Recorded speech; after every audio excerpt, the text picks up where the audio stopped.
When I think of a vision story, a leader that I think of is Dorothy from Wizard of Oz. She invited them. She helped them understand what was possible if they continued down the yellow brick road. And when they were confronted with these really terrible things like the fireball from the witch and the flying monkeys and all the different problems that they faced, what kept them going was their eye on the prize for that glimmering, beautiful emerald building.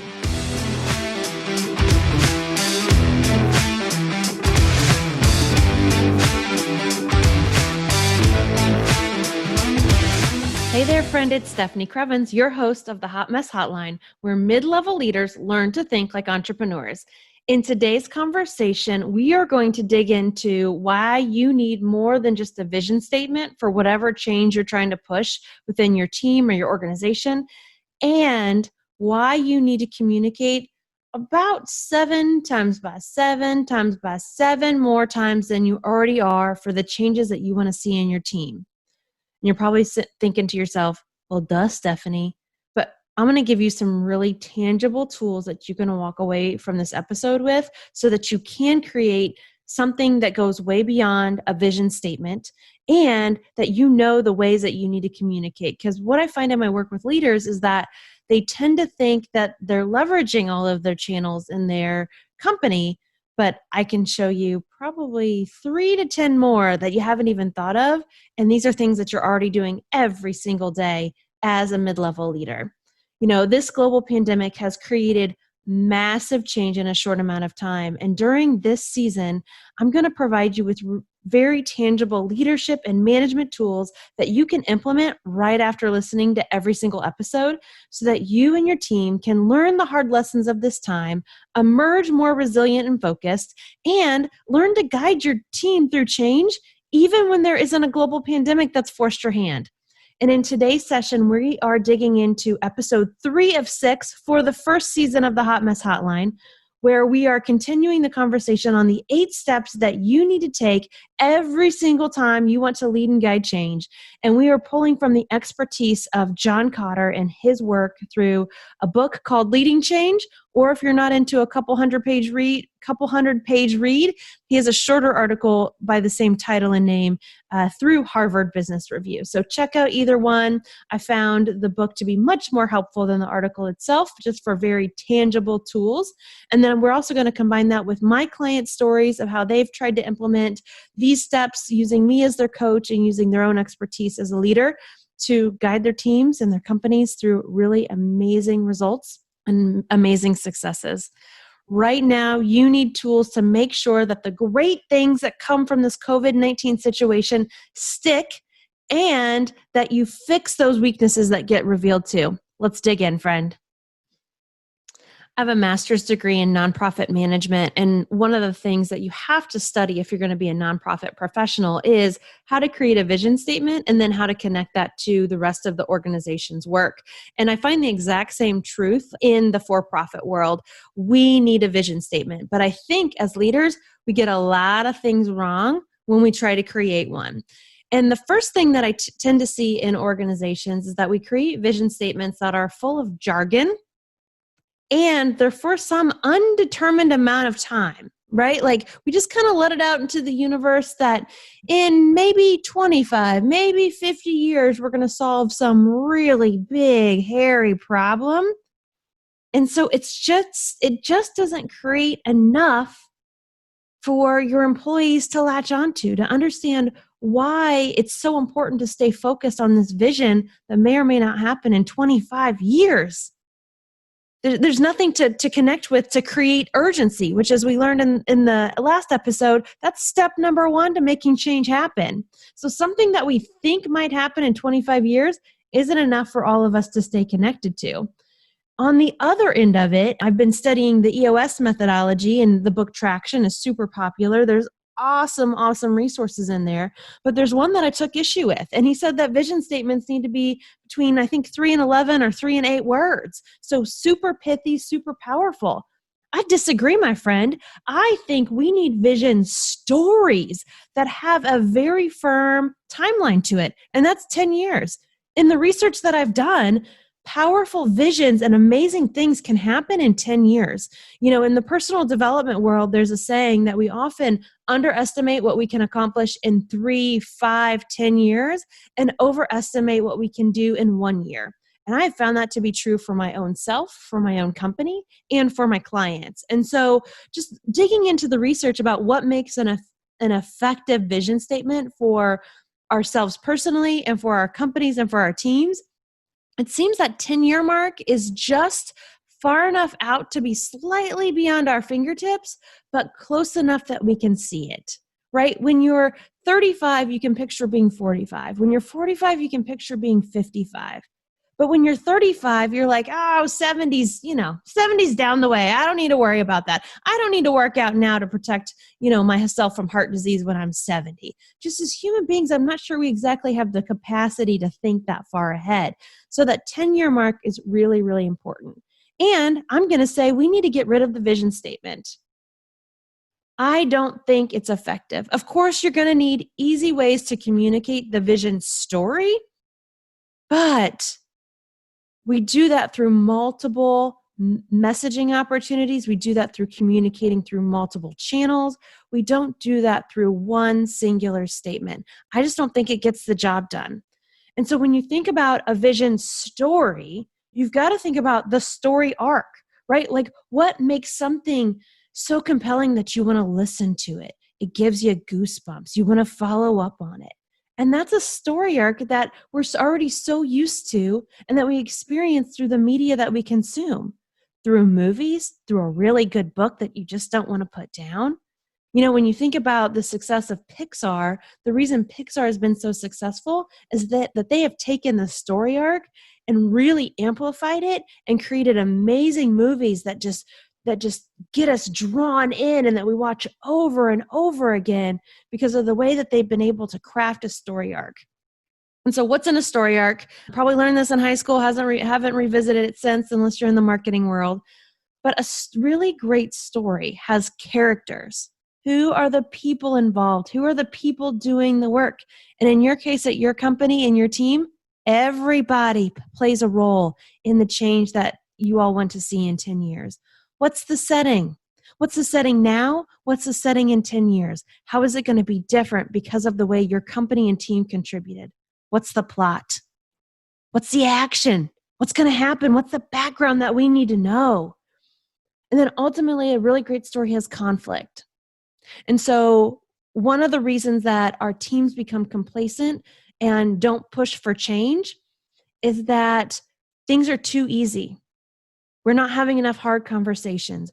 A really great vision is going to remind people of the conflict and what's at stake if we do not change our behaviors.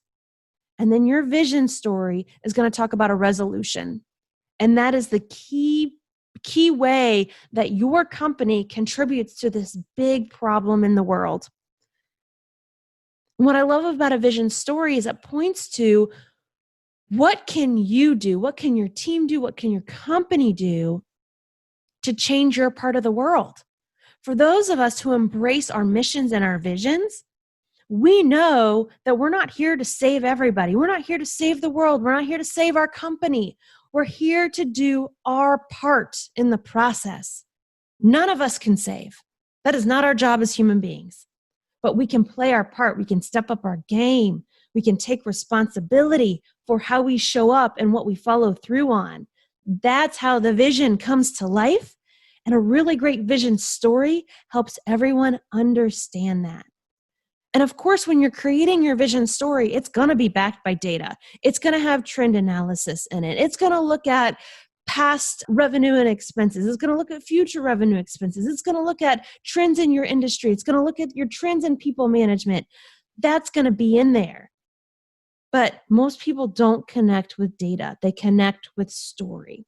So we take that data, we wrap it up into a storyteller's wrapper. And friends, there are consultants out there, there are professional storytellers that can help you with this. They are magical in their craft. If you're looking for a resource for that, please reach out to me. I have one in my back pocket here in Indianapolis. I just think she's just thebomb.com and would be happy to pass along your name. Totally just aged myself with bomb.com, didn't I? Oh, Lord, bear with me, friends. And so with this vision story, it's not going to be easy to create. It's going to feel messy. It's going to feel hard. It's going to feel like you're arguing over something that's really, really important, but at the same time, not that important. But this is the foundation for the change that you're seeking to make. And as a mid-level leader, don't wait on your company to create a clear vision story. If you don't have one, I want you to take up the mantle and make it happen for your department.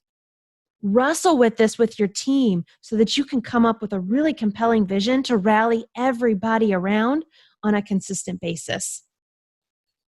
When I think of a vision story, a leader that I think of is Dorothy from Wizard of Oz. Now, bear with me. Y'all remember watching it growing up. It was on TV every Easter, right? And the magical moment when she opens the door from her little gray house into the colorful land of Oz. I'll never forget that. It's just such a wonderful metaphor for life sometimes. But when I think about Dorothy as a leader and the way she was able to rally the Scarecrow and the Lion and the Tin Man around her cause of getting to the Wizard of Oz to help them, to solve their problems. She didn't act like a dictator, right? She wasn't an authoritarian who said, guys, you have to come with me. You have this problem. He's going to solve it. Follow me now. This is what we're going to do. She wasn't like that. She invited them. She helped them understand what was possible if they continued down the yellow brick road. And when they were confronted with these really terrible things like the fireball from the witch and the flying monkeys and all the different problems that they faced, what kept them going was their eye on the prize for that glimmering, beautiful emerald building.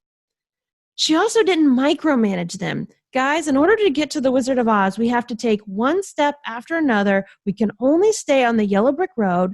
Don't look too far to the left. Don't look too far to the right. Keep your head down. Focus on brick by brick by brick. And make sure you walk in a straight line. Nobody likes that either. Would they have gotten there? Probably. Would they have had any fun and developed their relationship and trust along the way? Probably not. So when you think about communicating your vision story, make sure that it has a way for everyone to be involved so that it's not you giving marching orders and it's not you telling them every single step along the way. Because here's the thing, here's the trap that leaders fall into. You think because you have the title, you have all the answers. You think because you have the title, you know exactly how this vision is going to go down. Well, if you know exactly how this vision is going to go down, it's not visionary enough. Because we don't have all the answers. We don't have it all figured out. Nobody does. We figure it out along the way.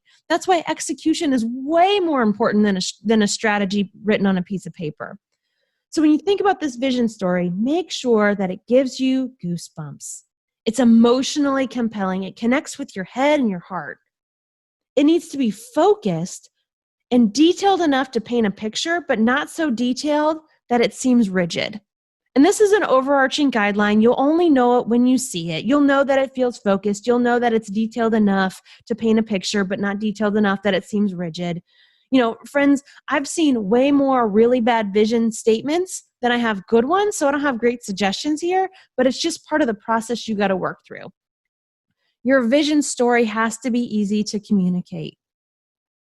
Can you put it out on all of the communication channels in short form, medium form, long form, and the message gets across? And make sure you're using plain language. The more jargony words you have, the more it's going to be misunderstood. And the more the power of it's going to get diluted as you try to work through it or work towards it rather. So make sure you're using plain language that resonates across education levels, across departments, and across people. No one wants another vision statement that says we're going to synergize our strategy to take over our industry and be the best in class. That says nothing, my friends. It needs to be way more powerful than that. So there's some food for thought as to why a vision story is way more powerful than a vision statement. Let's take a break and we'll come back and talk about communicating that vision story.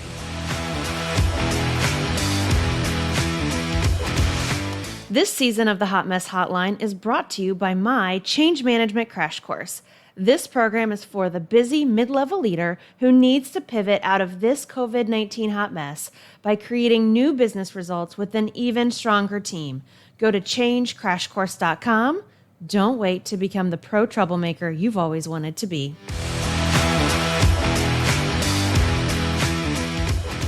All right, you've worked with your team to create a really awesome vision story. You all are inspired to put in the hard work to make it happen. Now, how do you bring along others?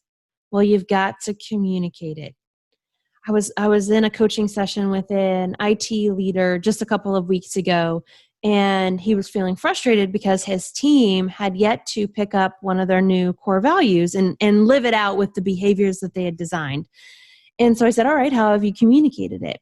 And he listed off 2 or 3 things. And I was like, well, that's why. You've only communicated it in 2 or 3 ways, 2 or 3 times. That is just simply not enough. For anyone listening who's in marketing, you know that for a message to land and for people to take action, they've got to see it a minimum of 7 to 12 times before they're even going to really retain anything they've seen. The same is true when we're trying to get our people on board to change their behaviors for a new vision, for new results, for new behaviors. This is just how it works to be human. This is just how it works to lead a team of people who are human. So what I made him do was I made him create a list of 7 ways to communicate with this team for this new value. And at 4, he got really stumped. And I rattled off 3 more that I just knew that he could do based on what I knew about his company. And he was like, oh yeah, duh. And I was like, yeah, duh. This is way easier than we think it is. We just kind of get in our head that we only communicate in formal ways, and that involves email and meetings. And there are so many different ways that you as a leader are always communicating. You've just got to make sure you reframe them around the vision story, and you're going to knock this out of the park. You know, communication comes in the form of words, body language, and actions. And so I'm going to list off a few of the tools that I think you might have at your company. And then you're going to need to come up with some more that are tailored exactly to your situation. But here are the typical ones that I see. And I want you to use these tools at your disposal to share and repeat the message. So I want you to think about 7 tools, 7 messages about the vision story, repeated 7 times. If you think this is hard, try not actively or proactively communicating and trying to make up for it on the back end, because the stall out on your project is even more frustrating, especially when you put in so much good work to create that vision story and create a plan for how that's going to happen. And then for it to stall out because you're not communicating enough, that should be unacceptable. And it's an easy fix, actually, because you need 7 ways to communicate, 7 messages, and repeat it 7 times. So here are some of the ones I typically see with my clients, and I know you have more, but I just want to remind you of all the ways that you have to communicate. So you might have a company newsletter, printed or e-news. I've got a company that I work with. They do a Tuesday news day to keep folks up to speed. As a leader, you might think about doing a once-a-week communication, especially just a little video, and connect it to the vision for the change that you're trying to push, and celebrate the hard work that you're seeing that is connected to that vision. If you have an IM service that your company uses, you know, like Google Hangouts, Slack, there's so many really great ones out there. Make sure you're pushing out messaging through that IM service in casual, everyday ways as well as formal ways. If you have a peer recognition process or product that you use, you know, Motivosity is out there. There's so many different ones, and even just informal ways that you recognize each other or share gift cards or give gifts or notes of thanks, whatever that is, make sure as a leader that you're recognizing team members when they are working towards or living out that future vision that y'all are working for. Of course, you're going to use your meetings, both large scale and small scale, to communicate the vision. And think about how it needs to get integrated into every single meeting that happens within your department and within your company. When I worked for the Catholic Church, there was a bishop that we heard of in another state. It was either Michigan or Washington. Bear with me, I forget that detail. But he made every single staff person in every single staff meeting put at the top of their agenda, what are we doing to serve the poor and the vulnerable through our work today? And you know what happened with that diocese? They were known for serving those who were poor and vulnerable because it was a focus, because it was at the heart of their work in every single meeting. You can do the same thing with your vision and the change that you're seeking to make.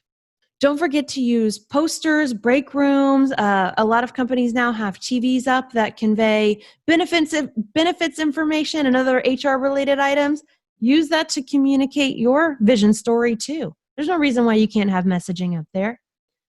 And make sure when you're sharing the vision that it's a two-way conversation. So you're asking for feedback. You're asking for folks to mirror back what they're hearing to make sure that you're communicating with clarity and to make sure that they're thinking through how they're participating in that vision. One of the best ways that you can make sure that this vision gets communicated is by managing by walking around. So once we can all be back together somewhat safely and you have your social distancing norms set up in your workplace, make sure that you're visible and that you're popping into people's office. Just, ask them about, hey, what are you working on this month? And, our big picture vision in 10 years is X, Y, and Z. How is what your priorities are this month contributing to that? Oh, that's awesome. You know what do you think you could up your game in to make that happen so that what you're working on now connects even more directly with that? I'd love to hear your thoughts. Or, we've got this vision statement up on the TV, up on the digital billboard here. What are you thinking about today about what could be possible next quarter to make that vision even more likely? Just asking people questions about their thoughts in kind of an informal, everyday, conversational way really brings it to life and reminds people how important it is to stay focused on that 10-year success mark. To not get caught up in the day-to-day and let that just be the norm, but instead make sure that that vision story is the norm for their work. And then use social gatherings as informal ways to bring it up, as fun ways to celebrate what you're all working towards. If you're having an ice cream social, if you're having a happy hour, there's one organization here in Indianapolis, they actually set up a bar within their central lobby that all employees walk by. And so it has beverages of all kinds, and people are always welcome to have meetings there. Within reason, of course, and everyone's reasonable. But that's an informal way to make sure that the vision is shared. If you have some kind of gathering place for coffee or beer or wine or the ping pong table or the kegerator, whatever it is, you have little signs up that remind people of what they're working towards. You have a leader who comes out there and just strikes up casual conversations while you're all getting coffee together. Really easy ways to make sure that you're thinking through all the ways the messaging needs to be delivered in order for it to stick. And of course, the assumption behind this is that you as a leader, you've got to have patience to communicate this more often than you think that you do, or more often than you think that you need to.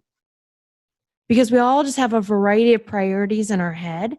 We all, chances are everyone's kind of thinking through their day. They've got issues at home that they're dealing with. So to have our attention span spread so thin is the reality of most modern work cultures. If you want your people to do something really great together, you've got to remind them. And you've got to do it more times than you think that you should. So friends, those are my tips for communicating your vision story and getting beyond the vision statement. As you go about the rest of your day, I want you to think through what are the 7 tools you have to communicate where your team is headed in the future. Now, write down on a piece of paper, plan them out. How are you going to use those 7 tools with 7 messages and repeat it 7 times? Get it booked out, just like a marketing manager would book out their social media posts. You can do the same thing with your employee communication. All right, friend, that's our conversation on why a vision story is much more impactful than a vision statement and how you as a leader need to communicate 7 by 7 by 7.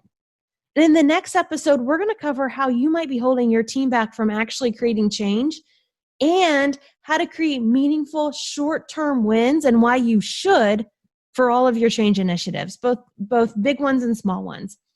Here's my last request of you, friend. Subscribe wherever you're listening, share this with another leader at work, and sign up for more weekly straightforward leadership tools at stefaniekrievins.com/blog. All of these options, as well as how to get Kotter's book, are in the show notes. We'll talk soon, friend.